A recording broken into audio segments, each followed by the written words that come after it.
మిత్రులందరికీ శుభోదయం. నేను మీ హరి. మరి వరుసగా 7వ తరగతి సోషల్ నుండి క్లాసులు అయితే అవుతున్నాయండి. ఇప్పటి వరకు 5 పాఠాలు అయితే కంప్లీట్ చేయడం జరిగింది. ఒక్కొక్క పాఠం నుంచి 60 బిట్లు చొప్పున 5 పాఠాలకి 300 బిట్లు ఆల్రెడీ ఇవ్వడం జరిగిందండి. ఇప్పుడు మరి 6వ పాఠమైనటువంటి విజయనగర సామ్రాజ్యం ఈ పాఠ్యాంశం నుంచి 60 MCQలు అయితే ఇవ్వడం జరుగుతుందండి. మరి వీడియో నచ్చితే తప్పనిసరిగా అయితే లైక్ చేయండి. ఆ లైక్ బటన్ పక్కనే హైప్ అని ఉంటుంది, దాన్ని కూడా ప్రెస్ చేస్తే చాలా ఎక్కువ మందికి షేర్ అవుతుందండి. మరి వీడియోలో మరి ఈ విధంగానే 10వ తరగతి వరకు మనకు కంప్లీట్ చేస్తానండి. ఆ తర్వాత సైన్స్, తెలుగు అన్నీ కూడా వేగంగా కంప్లీట్ చేయడానికి ట్రై చేస్తున్నాను. మరి వీడియో తప్పనిసరిగా అయితే ఫాలో అవ్వండి. మరి లేట్ లేకుండా టాపిక్లకు వెళ్ళిపోదాం. మొదలు పెట్టేద్దాము. విజయనగర సామ్రాజ్యం ఏ సంవత్సరంలో స్థాపించబడింది?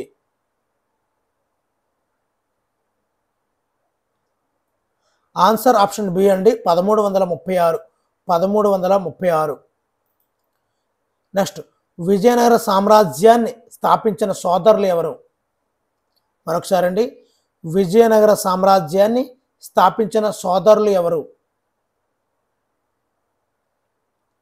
ఆన్సర్ మొదటి హరిహర రాయలు, మొదటి బుక్కరాయలు. మొదటి బుక్కరాయలు. మరి వీలైనంత వరకు ఆన్సర్ పెట్టడానికి ట్రై చేయండి. చిన్న గ్యాప్ అయితే ఇస్తానండి.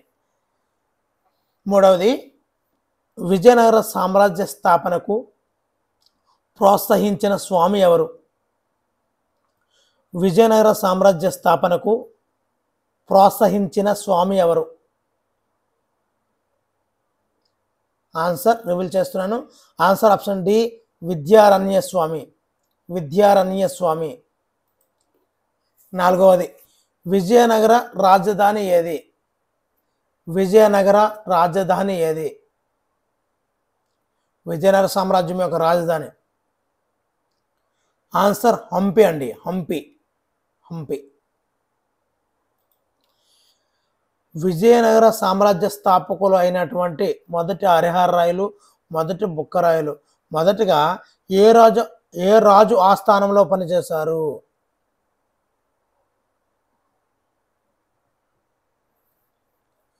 ఆన్సర్ ఆప్షన్ సి, కాకతీయ రాజు దగ్గర అండి.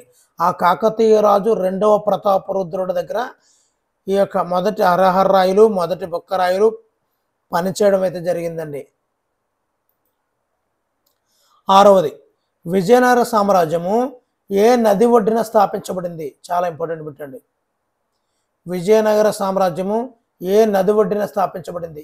ఇవన్నీ కూడా చాలా ఇంపార్టెంట్ బిట్లనే సెలెక్ట్ చేయడం అయితే జరుగుతుందండి. ఆన్సర్ రివీల్ చేస్తున్నాను. ఆన్సర్ ఆప్షన్ డి, తుంగభద్రా నది. నెక్స్ట్, 7వది, విజయనగర సామ్రాజ్యాన్ని పాలించినటువంటి రాజవంశాల సంఖ్య ఎంత? విజయనగర సామ్రాజ్యాన్ని పాలించిన రాజవంశాల సంఖ్య ఎంత? ఆన్సర్ ఆప్షన్ బి, 4 అండి, 4. 8వది, విజయనగర సామ్రాజ్యంలో మొదటి రాజవంశం ఏది? ఆన్సర్ రివీల్ చేస్తున్నాను. ఆన్సర్ ఆప్షన్ డి, సంగమ వంశం. 9వది, ప్రౌఢదేవరాయలు అని కూడా ఎవరిని పిలుస్తారు? ప్రౌఢదేవరాయలు చాలా ఇంపార్టెంట్ పెట్టండి. ప్రౌఢదేవరాయలు అని కూడా ఎవరిని పిలుస్తారు? ఆన్సర్ ఆప్షన్ బి, 2వ దేవరాయలు. 10వది, తులువ వంశ స్థాపకుడు ఎవరు?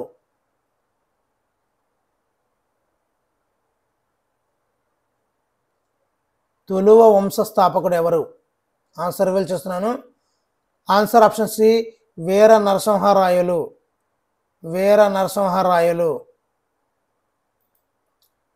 11వది, శ్రీకృష్ణదేవరాయలు ఏ రాజవంశానికి చెందినవారు? ఆన్సర్ ఆప్షన్ డి తులువ రాజవంశం, తులువ వంశం.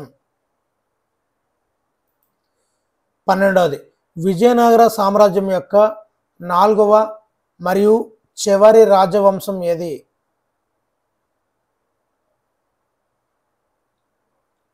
Answer option D Aravidu, Aravidu. మరి దీని తాలూకా బిట్లు మరియు ఎక్స్ప్లెనేషన్తో కూడిన వీడియోలు కూడా ఉన్నాయండి. ఈ వీడియో డిస్క్రిప్షన్లో లింక్ ఉంది. చాలా అద్భుతమైన కోడింగ్ క్లాసులు అండి. ఓన్లీ 6 నుంచి 8 వరకు ఉన్నటువంటి మొత్తం హిస్టరీ మొత్తం కోడింగ్తో పాటు అసలు మీరు టెక్స్ట్ బుక్ చదవడం అవసరం లేనటువంటి అంత డెప్త్గా వివరిస్తూ కిందనైతే వీడియోలు అయితే ఆల్రెడీ చేసి ఉన్నాను. 6వ తరగతి నుంచి 8వ తరగతి వరకు హిస్టరీ. మరి కిందనే డిస్క్రిప్షన్లో లింక్ అయితే ఉందండి. ఈ వీడియో చివరిలో కూడా మీకు డిస్ప్లే అవుతుంది. 11 గంటలు అండి, తక్కువ కాదు. 6వ తరగతి నుంచి 8వ తరగతి వరకు 11 గంటల వీడియో చేసి ఉన్నాను. మరి అందులో అంత కోడింగ్ క్లాస్ అండి. అది ఒక్కటి చూసుకొని చాలండి, ఎక్కడ హిస్టరీ టచ్ చేయాల్సిన అవసరం లేదు, అంత బాగుంటుంది, నాది హామీ. 4వ మరియు చివరి రాజవంశం చూసినట్లయితే ఆన్సర్ ఆప్షన్ డి అరవేడు వంశం, అరవేటు వంశం. మరి ఆ హిస్టరీ అప్పటికి 1,00,000 మంది చూసారండి, దాదాపుగా 96,000 మంది.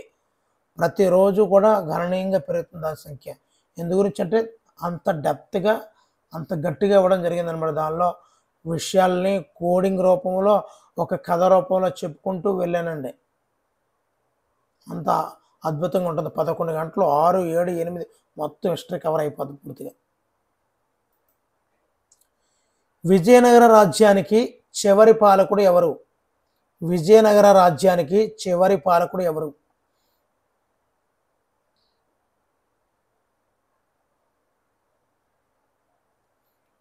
ఆన్సర్ రివీల్ చేస్తున్నాను. ఆన్సర్ ఆప్షన్ డి 3వ శ్రీరంగరాయలు, 3వ శ్రీరంగరాయలు. విజయనగర రాజ్యానికి చివరి పాలకుడు 3వ శ్రీరంగరాయలు. విజయనగర సామ్రాజ్య క్షీణతకు కారణమైన యుద్ధం ఏది? విజయనగర సామ్రాజ్య క్షీణతకు కారణమైన యుద్ధం ఏది? ఆన్సర్ ఆప్షన్ డి తల్లికోట యుద్ధం, తల్లికోట యుద్ధం.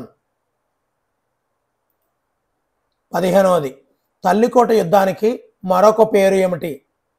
తల్లికోట యుద్ధానికి మరొక పేరు ఏమిటి? ఆన్సర్ ఆప్షన్ సి రాక్షస తంగడి యుద్ధం. తల్లికోట యుద్ధానికి మరొక పేరు రాక్షస తంగడి యుద్ధం అంటారండి. నెక్స్ట్ శ్రీకృష్ణదేవరాయల పాలనా కాలం ఏది? శ్రీకృష్ణదేవరాయల పాలనా కాలం ఏది?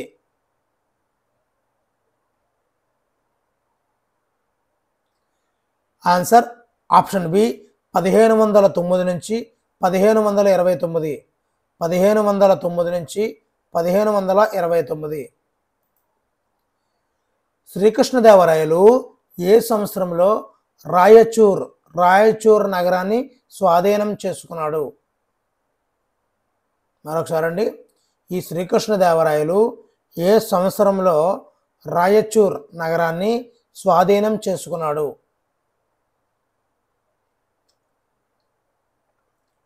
ఆన్సర్ రివీల్ చేస్తున్నాను. Answer option C 1520, 1520. శ్రీకృష్ణదేవరాయలు యొక్క గొప్ప తెలివైన మంత్రి ఎవరు? శ్రీకృష్ణదేవరాయలు యొక్క గొప్ప తెలివైన మంత్రి ఎవరు? Answer option D Timmarusu, Timmarusu. 19వది ఆంధ్రభోజుడు అని ఎవరిని పిలుస్తారు? ఆంధ్రభోజుడు అని ఎవరిని పిలుస్తారు? ఆన్సర్ ఆప్షన్ బి శ్రీకృష్ణదేవరాయలు, శ్రీకృష్ణదేవరాయలు. దేశ భాషలందు తెలుగు లెస్స, దేశ భాషలందు తెలుగు లెస్స అని పలికిన రాజు ఎవరు? Answer option C Srikrishnadevarayalu, Srikrishnadevarayalu. శ్రీకృష్ణదేవరాయల ఆస్థానంలో ఉన్న 8 మంది పండితులను ఏమని పిలిచేవారు? ఇక్కడ 8 అని మనం పెట్టక్కర్లేదు. జనరల్గా శ్రీకృష్ణదేవరాయల ఆస్థానంలో ఉన్న పండితులను ఏమని పిలిచేవారన్నా సరిపోతుంది. ఇక్కడ ఏంటంటే 8 మందిని కూడా యాడ్ చేయడం జరిగింది. ఆన్సర్ ఆప్షన్ సి అష్టదిగ్గజములు. అష్టదిగ్గజములు. నెక్స్ట్ 22వది, అష్టదిగ్గజములలో గొప్పవాడు మరియు ఆంధ్ర కవితా పితామహుడు ఎవరు? అష్టదిగ్గజములలో గొప్పవాడు మరియు ఆంధ్ర కవితా పితామహుడు ఎవరు? Answer option D Allasani Peddana. Allasani Peddana Andhra కవితా పితామహుడు. 23వది, అల్లసాని పెద్దన రచనలలో ముఖ్యమైనది ఏది? అల్లసాని పెద్దన రచనలలో ముఖ్యమైనది ఏది? Answer option D Manucharitra. Allasani Peddana Manucharitra. Next, Srikrishnadevarayalu తెలుగులో రచించిన గ్రంథం ఏది? శ్రీకృష్ణదేవరాయలు తెలుగులో రచించిన గ్రంథం. Answer option D Amuktamalyada. Amuktamalyada. Next, Srikrishnadevarayalu సంస్కృతంలో రచించిన గ్రంథములు ఏవి? శ్రీకృష్ణదేవరాయలు సంస్కృతంలో రచించిన గ్రంథాలు ఏవి? ఆన్సర్ రివీల్ చేస్తున్నానండి. Answer option B Jambavati Kalyanam, Ushaparinayam. Jambavati Kalyanam, Usha Parinayam. Srikalahasteeswara మహత్యం. శ్రీకాళహస్తీశ్వర మహత్యంను రచించిన కవి ఎవరు?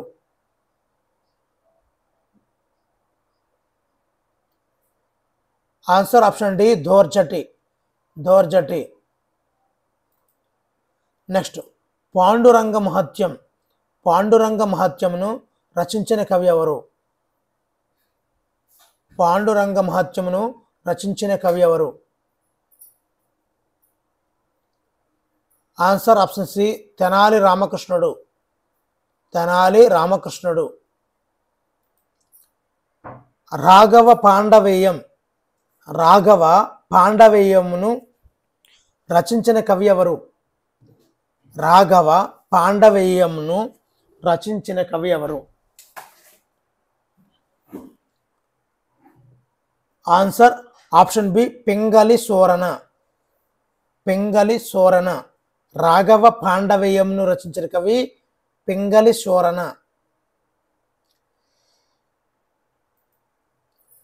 మధురా విజయం. మధురా విజయం అనే ప్రసిద్ధమైన రచన చేసినటువంటి కవయిత్రి ఎవరు?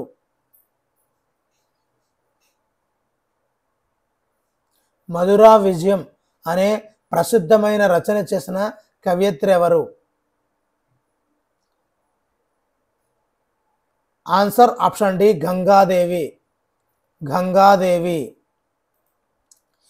శ్రీకృష్ణదేవరాయలు తన తల్లి అయినటువంటి నాగలాంబ జ్ఞాపకార్థం నిర్మించిన కొత్త నగరం ఏది? నాగలాంబ జ్ఞాపకార్థం. Answer option C Nagalapuram. Nagalapuram. Vijayanagara సామ్రాజ్యంలో పరిపాలనా విభాగాలు వరుసగా ఏవి? చాలా ఇంపార్టెంట్ బిట్ అండి ఇది. విజయనగర సామ్రాజ్యంలో పరిపాలనా విభాగాలు వరుసగా ఏవి? ఆన్సర్ రివీల్ చేస్తున్నాను. ఆన్సర్ ఆప్షన్ బి మండలాలు, నాడులు, స్థలాలు, గ్రామాలు. 32వది, మండల పాలకుని ఏమని పిలిచేవారు? మండల పాలకుని ఏమని పిలిచేవారు?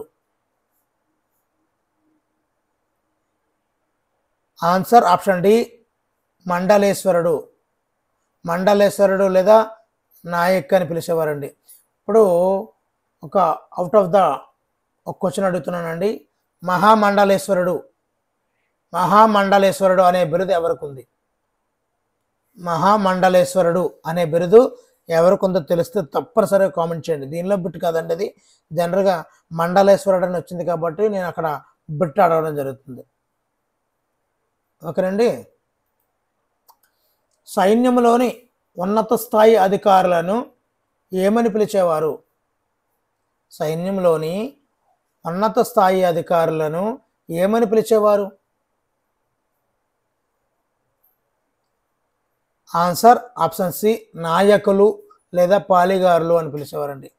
నాయకులు లేదా పాలిగారులు. నెక్స్ట్, అమర నాయకులకు సేవలకు బదులుగా మంజూరు చేయబడిన భూములను ఏమని పిలిచేవారు? అమర నాయకులకు సేవలకు బదులుగా మంజూరు చేయబడిన భూములను ఏమని పిలిచేవారు? ఆన్సర్ ఆప్షన్ డి, అమరం. అమరం. మరి విజయనగర సామ్రాజ్య వ్యవస్థలో ప్రధానమైన నూతన రాజకీయ వ్యవస్థ ఏది? విజయనగర సామ్రాజ్య వ్యవస్థలో ప్రధానమైన నూతన రాజకీయ వ్యవస్థ ఏది?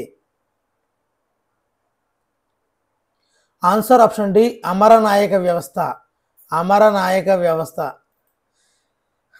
36వది, ప్రభుత్వానికి ప్రధాన ఆదాయ వనరుగా ఉన్నటువంటి భూమి శిస్తును ఉత్పత్తిలో ఎన్నవ వంతుగా నిర్ణయించారు? ప్రభుత్వానికి ప్రధాన ఆదాయ వనరుగా భూమి శిస్తు ఉంటుంది, దాని ఉత్పత్తిలో ఎన్నో వంతుని నిర్ణయించారు?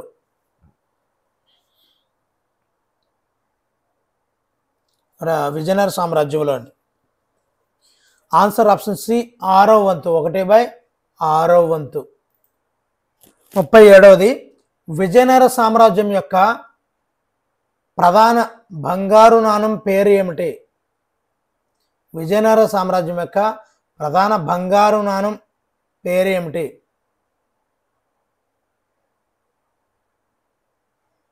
ఆన్సర్ ఆప్షన్ డి, వరాహ. వరాహ. విజయనగర వరాహ బంగారు నాణం పేరండి. విజయనగరంలోని మహిళలు ఏ కార్యక్రమాలలో చురుకుగా పాల్గొనేవారు? విజయనగరంలో మహిళలు ఏ కార్యక్రమాలలో చురుకుగా పాల్గొనేవారు? ఆన్సర్ ఆప్షన్ డి, రాజకీయ, సామాజిక, సాహితీ కార్యక్రమాలలో మహిళలు పూర్తిగా చురుకుగా పాల్గొనేవారండి.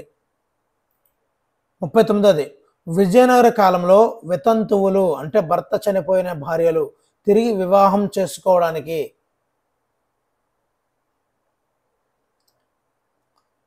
ఆన్సర్ ఆప్షన్ డి, అనుమతి ఉండేది. అంటే తిరిగి వివాహం చేసుకోవచ్చు ఆ సమయంలో, విజయనగర కాలంలో.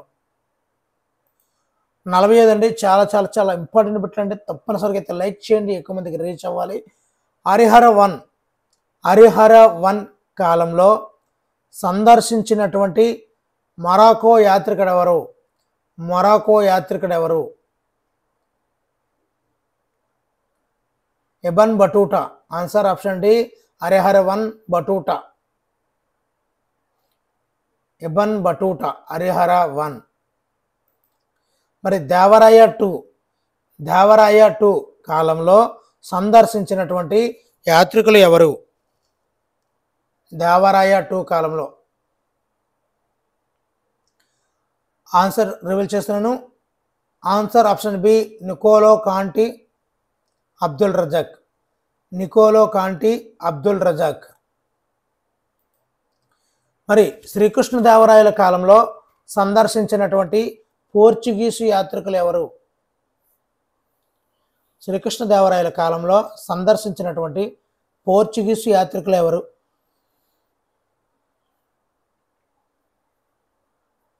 Answer option C, Barbosa Domingo Paes. వీళ్ళు శ్రీకృష్ణదేవరాయలలో కాలంలో సందర్శించినటువంటి పోర్చుగీస్ యాత్రికులు అండి, డొమింగో ఫేస్, బార్బోసా. అచ్యుత దేవరాయల కాలంలో సందర్శించినటువంటి పోర్చుగీస్ యాత్రికుడు ఎవరు? అచ్యుత దేవరాయల కాలంలో సందర్శించిన పోర్చుగీస్ యాత్రికుడు ఎవరు?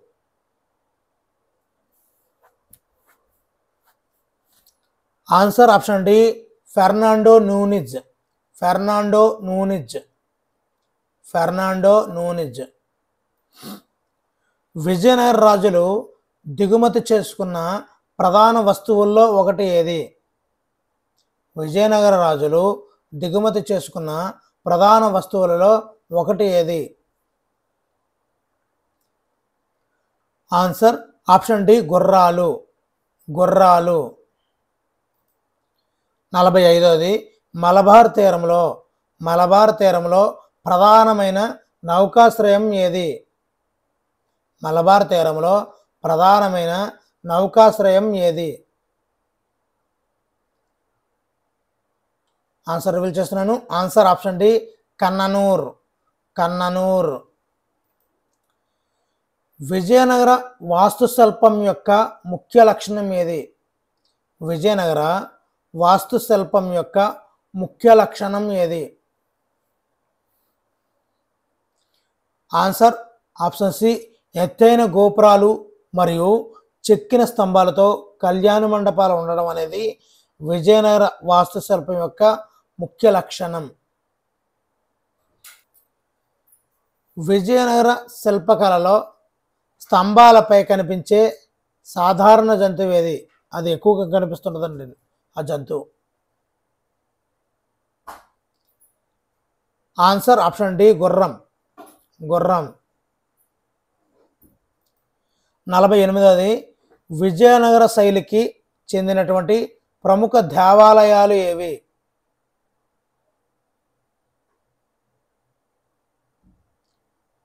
ఆన్సర్ ఆప్షన్ సి విఠలస్వామి దేవాలయము, హజారా రామాలయం.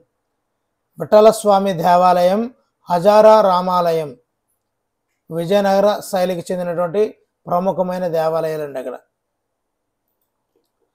సంగీత సర్వస్వం అనే గ్రంథాన్ని రాసిన వారు ఎవరు? సంగీత సర్వస్వం అనే గ్రంథాన్ని రాసిన వారు ఎవరు? Answer option C Vidyaranya Swami. Vidyaranya Swami. Natyashastram పుస్తకాన్ని రచించిన వారు ఎవరు? నాట్యశాస్త్రం పుస్తకాన్ని రచించిన వారు ఎవరు?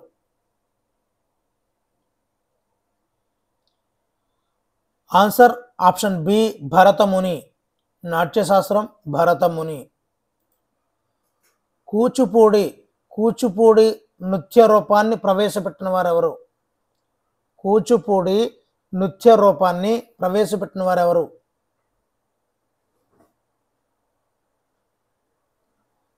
ఆన్సర్ ఆప్షన్ డి సిద్ధేంద్ర యోగి. సిద్ధేంద్ర యోగి. 52వది రెడ్డి రాజ్యాన్ని స్థాపించిన వారు ఎవరు? రెడ్డి రాజ్యాన్ని స్థాపించిన వారు ఎవరు? ఆన్సర్ ఆప్షన్ డి ప్రళయ వేమారెడ్డి. ప్రళయ వేమారెడ్డి. ప్రళయ వేమారెడ్డి రెడ్డి రాజ్యాన్ని స్థాపించారు. రెడ్డి రాజుల మొదటి రాజధాని ఏది?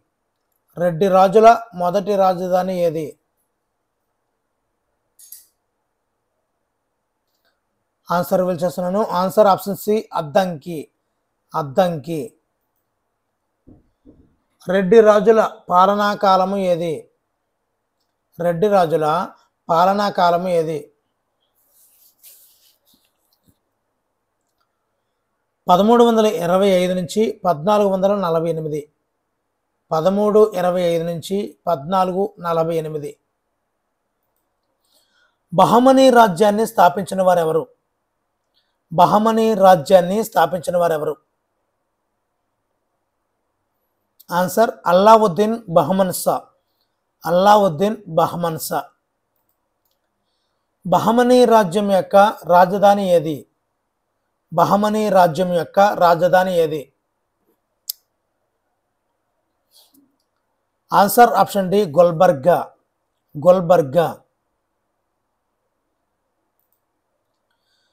బహమనీ రాజ్యాన్ని గుల్బర్గా నుండి బేదర్కు మార్చిన సుల్తాన్ ఎవరు? బహమనీ రాజ్యాన్ని గుల్బర్గా నుండి బేదర్కు మార్చిన సుల్తాన్ ఎవరు? ఆన్సర్ రివీల్ చేస్తున్నాను. Answer option C Ahmad Shah. Ahmad Shah Gulbarga నుండి బేదర్కు మార్చాడండి. బహమనీ రాజ్యం ఏ సుల్తాన్ కాలంలో ఉన్నత స్థాయికి చేరుకుంది?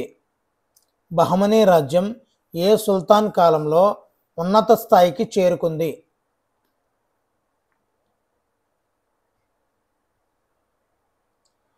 ఆన్సర్ ఆప్షన్ డి మూడవ మహమ్మద్ షా. మూడవ మహమ్మద్ షా. 59దండి. హంపి వద్ద ఉన్న శిథిలాలు ఎవరి కాలంలో వెలుగులోకి వచ్చాయి? ఆయన ఒక ఆంగ్లేయ సర్వేయర్ అండి. ఆయన హంపి వద్ద ఉన్న శిథిలాలు ఎవరి కాలంలో వెలుగులోకి వచ్చాయంటే answer option B కల్లల్ Colin Mackenzie. మరి ఈ వీడియోలో చివరి పెట్టండి. మరి అదేవిధంగా 7వ తరగతి టర్మ్ 1 మొత్తం కంప్లీట్ అయిపోయినట్టండి. ఈ బిట్తో మొత్తంగా 360 బిట్లను మీకు ఇవ్వడం జరిగింది. మరి చివరి బిట్ చూద్దామండి. కల్లల్ కొలిన్ మెకంజీ ఏ కంపెనీ ఉద్యోగి మరియు మొదటి భారతీయ సర్వేయర్ జనరల్? దీనికి ఆన్సర్ తెలిస్తే తప్పనిసరిగా అయితే కామెంట్ చేయండి. ఇలాంటి మరిన్ని మంచి వీడియోల కోసం అన్నట్టు చెప్పడం మర్చిపోయాను. చివరిలో 6 నుంచి 8 ఈ తరగతుల యొక్క హిస్టరీ మొత్తం 11 గంటల్లో వీడియో చేయడం జరిగిందండి. ప్రతి బిట్ని ఎక్స్ప్లెనేషన్ చేస్తూ సుమారుగా 1000 బిట్లతో మీకు ర్యాపిడ్గా చేయడం జరిగిందండి. చాలా యూస్ఫుల్గా ఉంటుంది. కథ రూపంలో చెప్పడం జరిగింది, కోడింగ్ రూపంలో ఉంటుంది. కాబట్టి ఈ డిస్క్రిప్షన్లో అయితే చూడండి, చాలా బాగుంటుంది. అదేవిధంగా ఇప్పుడు కూడా మీకు డిస్ప్లే అవుతుంది. మరి వీడియో నచ్చితే తప్పనిసరిగా లైక్ చేయండి. ఇలాంటి మరిన్ని మంచి వీడియోల కోసం ఛానల్ని సబ్స్క్రైబ్ చేసుకోండి. Thank you for watching. Me Hari signing out.